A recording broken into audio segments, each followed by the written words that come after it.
Los sonidos en primera fila que usted quiere escuchar. Román Losinski. Éxitos. Son ahora las 7:40 de la mañana. Durante el fin de semana, el gobierno venezolano señalaba que la decisión tomada por la administración Trump de dar por finalizada la licencia a la petrolera Chevron afectaría los vuelos de migrantes venezolanos que están siendo deportados por Estados Unidos, desde los Estados Unidos. Pero luego, sume usted, presidente de Ecuador, por ejemplo, Daniel Noboa, dijo que su país, y lo voy a citar, no recibirá a migrantes deportados de otras nacionalidades, una medida que dijo tiene impacto en toda la región. Y bueno, está lo más reciente, y ya vamos a escuchar un poco más adelante el reporte, pero lo más reciente es que el Departamento de Seguridad Nacional de Estados Unidos anunció el lanzamiento de una aplicación, de una app. ¿De qué se trata? Ya lo vamos a averiguar en un instante, pero permítame presentar al primero de nuestros dos invitados. Tenemos vía Zoom a ambos. Tomás Páez primero es sociólogo, es profesor, es coordinador del Observatorio de la Diáspora Venezolana, autor del libro La Voz de la Diáspora Venezolana. Profesor Páez, ¿cómo está? ¿Cómo le va? Hola Román, ¿cómo estás? Gracias por la invitación. A usted por atendernos. Profesor Páez, ¿cómo va leyendo usted las decisiones migratorias que va tomando Trump en estos cortos 50 días de mandato? Bueno, ya tú dijiste varias, hay otras. Se está moviendo el Partido Republicano en Florida, preocupado por esta decisión. Se está moviendo la gente de Doral, donde vive el 40% de sus ciudadanos son venezolanos. Se está moviendo Chicago, se está moviendo California, porque las decisiones se adoptan, tienen consecuencias y muchas veces las consecuencias no son las previstas y ya está afectando el tema económico en varios sectores, incluso la movilización en ciudades por el temor a las represalias, a la persecución, al hostigamiento, etcétera. Están llamando a los venezolanos que están en condición regular, por cierto, porque están bajo la figura del TPS o el parol y están los datos. Están llamando a esas personas y preguntándoles si ya tiene el pasaje para irse a partir antes del 2 de abril, ¿no? Cuando termina uno de los Sí. primeros TPS. A dejar la palabra a nuestro otro invitado y a iniciar así esta conversación. Profesor Páez, habla usted de consecuencias. Yo le pregunto por el impacto, porque siempre usted ha destacado que al final del camino la migración es de beneficio para el migrante, pero para el país receptor también. Le pregunto, el impacto para Estados Unidos de continuar estas decisiones migratorias de Trump, pero el impacto también para las personas y los países de origen de esas personas.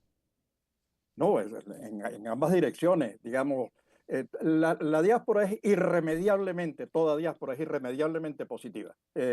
Para sí mismo, para una persona que toma la decisión de emigrar, que además evidencia su carácter autónomo, su carácter emprendedor, para el país de origen, recibe la remesa, eso se va a ver afectado en este momento. Venezuela se va a ver afectado por el envío de remesas de los venezolanos que tienen que salir del país, están saliendo hacia Centroamérica, pero también hacia Europa, están saliendo hacia Brasil, están retornando vía Centroamérica hacia el Caribe.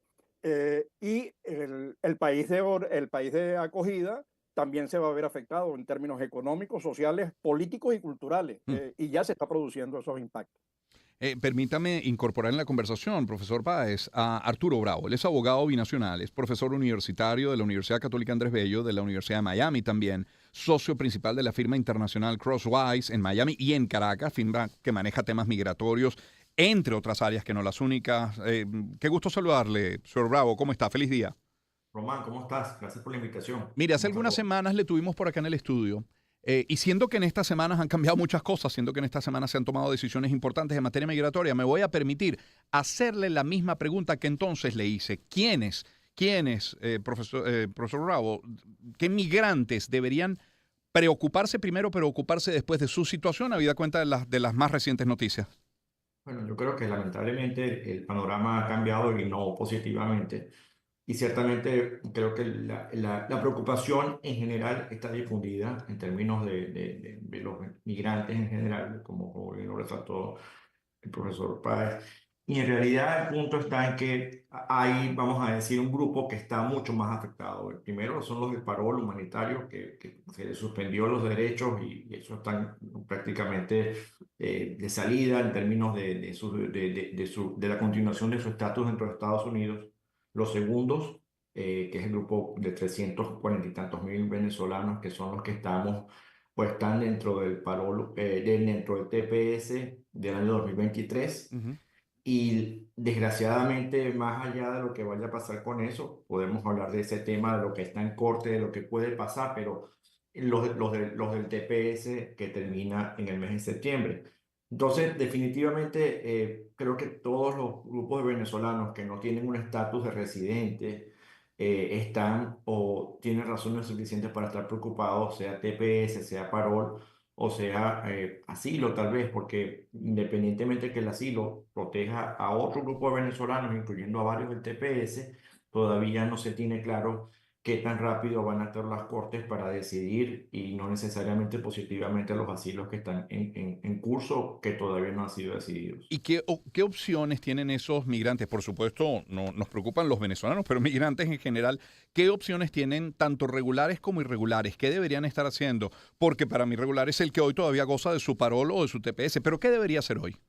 Sí, para los que tienen TPS, que les quedan, vamos a decir, escasas, o sea, teóricamente, porque me gustaría hablar de lo que está en la corte, pero el TPS es un estatus que permite los ajustes, y en los ajustes significa cambiar de uno a otro estatus, sea estudiante, sea visa de trabajo, o sea algún otro, vamos a decir, camino Ujú. que obviamente depende de cada caso, y no pretendo aquí dar consejos legales a nadie, pero pudieran lograr, y todavía están a tiempo, algún cambio de estatus que eso les pudiera llevar a permanecer en Estados Unidos legalmente, a pesar de que se venza el TPS, que es prácticamente el grueso de los venezolanos que están, diría yo, en este momento en juego sobre su permanencia en los Estados Unidos. Ah, vuelvo por un momento con el sociólogo, profesor, el doctor Tomás Páez.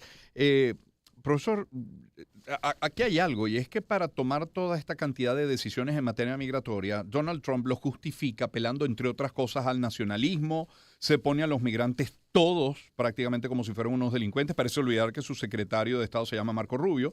En fin, ¿cuánto daño puede hacer eso? Ese modelaje debe tener algunas implicaciones, ¿no? Pero por supuesto, bueno, el primer dato es que el número de migrantes deportados bajo Trump es inferior al del número de deportados en estos 2 primeros meses por Biden. Digo, para ir aclarando cifras y números. La segunda es las implicaciones en áreas de trabajo. Por ejemplo, todo lo que es el sector agrícola Ujú. va a ser afectado de manera significativa. Luego, todo el sector servicios, atención a mayores, suministro de alimentos, producción, ya se está sintiendo en Florida, ya se está sintiendo en California el impacto, pese a que de las 17 TPS que existen para 17 países, han suspendido creo que dos nada más, me puede corregir el profesor Arturo, que son Haití y Venezuela, pero que además lo preocupante es el argumento que utilizan. Entonces, los efectos económicos Ujú. de trabajo, los efectos de generación de riqueza, los efectos sobre prestación de servicios va a ser muy grande y esto además va a ser el efecto mucho más grande sobre los costos de la deportación. Estamos hablando de 13 millones de personas en situación de indocumentados. Deportar 13 millones de personas a razón de 500,000, que fue el número más alto que se logró en Estados Unidos, creo que bajo Obama, significan unos cuantos años, pero es que no es solamente años, sino recursos. Digamos, Ujú. estamos hablando de una decisión que tiene consecuencias, esas consecuencias no son previsibles porque además los actores juegan, como lo está haciendo las organizaciones, incluso el propio partido político, en el caso de Claro. Florida, los propios republicanos. Qué buen punto ese, profesor Páez. Y con ello vuelvo con Arturo Bravo. Abogado, ¿qué tan complicado es un proceso de deportación por la vía regular? Digamos, que un ciudadano sea deportado, porque ahora lo que parece es que hay deportaciones express y masivas, además. Sí, realmente el proceso de deportación tiene dos variables. Una, que básicamente es lo que está ocurriendo ahora con los indocumentados, que el proceso o el no proceso, porque no hay un proceso en general en este grupo de personas, donde básicamente el proceso es relativamente rápido porque se libraron una serie de condiciones que afectaban o que beneficiaban antes para que ellos permanecieran, como quien dice, en Estados Unidos mientras se tramitaba algún tipo de protección. para deportar a alguien que tenga documentación o que de alguna manera haya perdido, por ejemplo, un asilo, el proceso sí tiene una serie de fases y puede tardar tiempo en salir. Pero una de las condiciones para la deportación es que tengan un lugar donde los reciban. Es decir, no solamente es el proceso interno dentro de Estados Unidos que básicamente detienen a la persona y la ponen para deportación, sino que haya posibilidades de llevarlos a su país de origen o a un tercer estado que los acoja, que es ahí un cuello de botella, máxime cuando ahora el gobierno de Venezuela anunció recientemente que no iba a hacer más vuelos de traslado, de deportados. Con lo cual, en el caso de los venezolanos particularmente, Estados Unidos tiene que conseguir un tercer estado, sea El Salvador, que se dice, o enviarlos a Guantánamo, que es Ujú, otro de los temas, para que recojan, ujú, para que permanezcan los deportados en esos lugares como vía de salida a los ok, Estados Unidos. Entonces, el proceso relativo no es un solo proceso, pero siempre va a enfrentar el camino de llevarlos claro. a fuera de Estados Unidos, sea su país de origen o sea un tercer estado que los acoja y que después los traslade al país de origen, Claro, como es el el caso de... abogado Arturo Bravo quien nos acompaña, pero también tenemos vía Zoom al sociólogo Tomás Páez. Profesor Páez, ¿qué reacciones va encontrando en los gobiernos de la región? Porque por una parte está esta, la del presidente de Ecuador, Daniel Noboa, diciendo no vamos a recibir a migrantes deportados de otras nacionalidades. Está la del presidente de El Salvador ofreciendo su megacárcel en su país. ¿Qué reacciones va recogiendo? No, bueno, esa que está señalando, la de Bukele y la de Noboa, son las que se conocen. El- o las que se conocen también vía hecho, y hechos son amores y no buenas explicaciones, la de Brasil, que sigue acogiendo de manera creciente a un mayor número de venezolanos, tanto por el norte como por el sur, o por el centro-sur de Brasil. Sigue recibiendo la gente la hospitalidad que ofrece Argentina, Uruguay, las islas incluso del Caribe, Guyana, que sigue siendo un destino importantísimo y creciente porque es el país que mejor crece en Latinoamérica, producto Claro, digo, en toda Sudamérica, producto del desarrollo de la claro. actividad petrolera. Petrolera. Ajá. Tenemos unas cuantas decenas de miles de venezolanos allí Sí. instalados, y luego los procesos migratorios que se están reestructurando. Muchos que están en Estados Unidos están viajando hacia España, hacia Italia, hacia Portugal, buscando, bueno, porque hay toda una historia de migración en Venezuela que convierte a los venezolanos en personas con muchas nacionalidades, Sí. ¿no? Plurinacionales, tienen varios pasaportes en la mano. Entonces, eso es lo que está ocurriendo. Y la respuesta de los gobiernos, exceptuando esos que está señalando de Bukele y, Ujú, o, digamos, El Salvador, acogiendo en su megacárcel, Guantánamo, que es una cárcel, eso no es una deportación, eso es meterlos en prisión, eso no ujú. es deportarlos, eso es colocarlos en una prisión. Y la respuesta de Ecuador. Sin embargo, Colombia sigue respondiendo de manera positiva.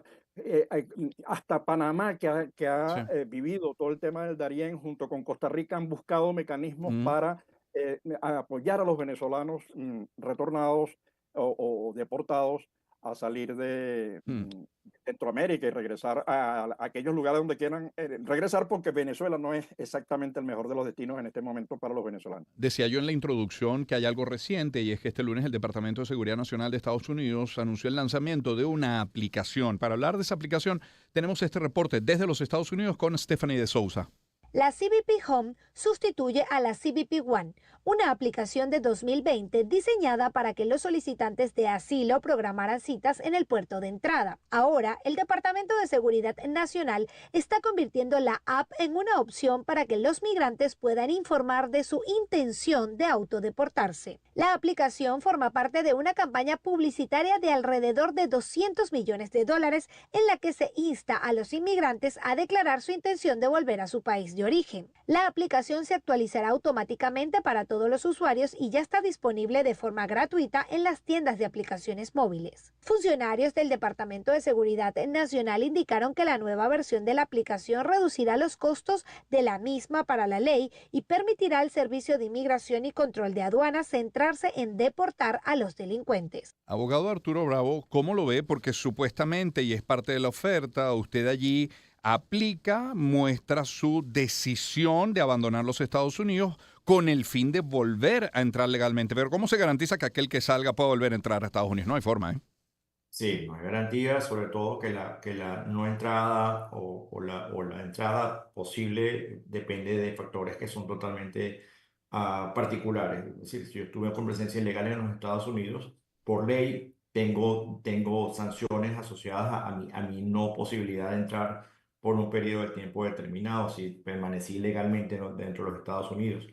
Es una aplicación que se hizo, que tiene como fin evitar, o como quien dice, que la transición de salida sea menos complicada y pueda salir, como quien dice, por la puerta grande, si se pudiera llamar de esa manera, pero al final no hay ninguna garantía que esa persona particularmente regrese a los Estados Unidos, porque la situación depende de cada quien. Si, por ejemplo, asumamos el caso, yo tengo TPS que se me vence en septiembre y salgo por esa vía, pues nunca permanecí legalmente y tengo posible garantía de volver cuando yo quiera. O cuando yo quiera, no, cuando aplique para una visa y me den esa visa y regrese a los Estados Unidos.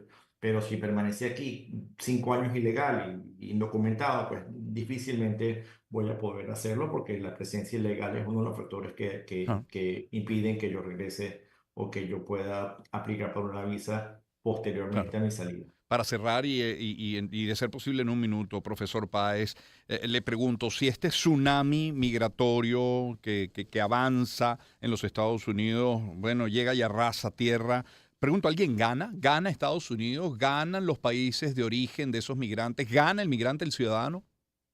No, al revés, Estados Unidos pierde oportunidades. Fíjate que allí, Estados Unidos tiene hoy un presidente que es hijo de inmigrantes y un factor clave en la estrategia, que es un sudafricano que está viviendo legalmente en los Estados Unidos, digamos que es ciudadano norteamericano. Esa es la grandeza de Estados Unidos, poder tener hijos de migrantes que son presidentes, como lo reconocía Ronald Reagan. De todas maneras, Estados Unidos, estamos haciendo un tsunami de una cosa que representa el 10% de la migración. El 90% restante se concentra en Colombia, Perú, Brasil, Sí. España. Digamos, hay otros países que están ofreciendo, y otros gobiernos que están ofreciendo hospitalidad a la diáspora venezolana. A la diáspora venezolana. Muchísimas gracias a ambos, Arturo y Tomás. Gracias por su tiempo esta mañana. Muy gentiles siempre. Muy agradecido, Román. Muy amable. Arturo Bravo es abogado binacional, profesor universitario de la Universidad Católica Andrés Bello y la Universidad de Miami, socio principal de la firma internacional Crosswise en Miami y en Caracas, firma que maneja temas migratorios, entre otros. Y Tomás Páez, sociólogo, profesor, coordinador del Observatorio de la Diáspora Venezolana y autor de ese libro, La Voz de la Diáspora Venezolana. Son las 7:58 minutos. Vamos con unos segundos al menos de A Flock of Seagulls con el tema Iran. Suena en la señal de éxitos. Espacio para conectar. Éxitos. Caracas, El Vigía, Guarenas, Guatire, Maturín, Táchira, Mérida, Barquisimeto, Margarita, Puerto La Cruz, Puerto Ordaz, Maracaibo. Maracay. Éxitos. Sonidos en primera fila.